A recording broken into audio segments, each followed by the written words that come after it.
I would like to thank Coco 2005 for sending me this story that's coming out of Ripley, West Virginia. And anytime a story comes out of West Virginia, you already know that it's going to be bad. But this man's name is Benjamin Taylor, and on October 5th, 2016, he was charged with the murder and rape of a 10-month-old child. And not just any 10-month-old child. This was his girlfriend's child that he raped. Now I don't know if it was his child or maybe it was her child from a previous relationship. It's probably from the way that they're framing it is a child from a previous relationship. So, and you know what makes this even worse is the fact that the girlfriend testified on the bench that she was the one that found her boyfriend over her child. In other words, she caught this man, this monster over her child, raping her 10-month-old child.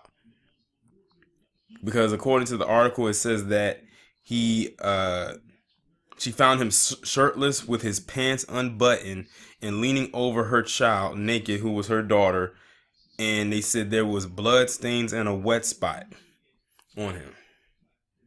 You know, I do not have any type of sympathy toward any child molester or pedophile. If it was left up to me, I would make sure to remove the things that he sinned with. And we all know what that is.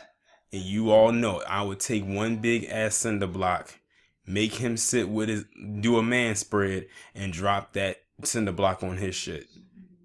Because I truly believe that someone like that needs to suffer. Like, what would make you in your clearly not so right mind, because you can't be in your right mind doing something like that, rape a defenseless child? An infant that isn't even a year old. Well, damn the age, just a child, period. I'm glad they did not try to hit this guy with an insanity plea. Nobody should be hit with an insanity plea when it comes to the rape and molestation of children. You are in your right mind when you do stuff like that. And this guy deserves whatever punishment is coming his way. And I'm almost certain they're going to give him a life sentence without parole. Although I would look to see if West Virginia has the death penalty and see if that can be an option. Because someone like him does not deserve to live. But I think the thing that was probably more traumatizing was the fact that his girlfriend had to come in and actually witness the guy that she was laid up with committing the act. Like, that's imagery that you will not get out of your head. Like, you got to go to bed and sleep at night knowing that the child that you brought into this world was murdered by someone you thought you could trust. And not only just murdered, but raped.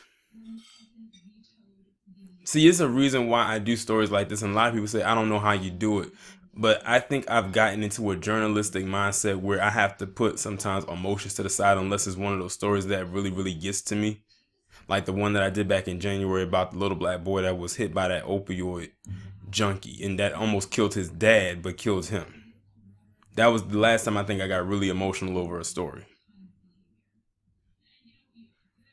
But this stuff right here, yeah, this guy definitely deserves whatever punishment he gets on the legal side, and he also deserves whatever punishment he's going to get while he's on the inside.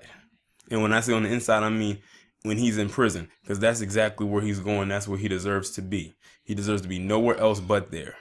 Point blank, period.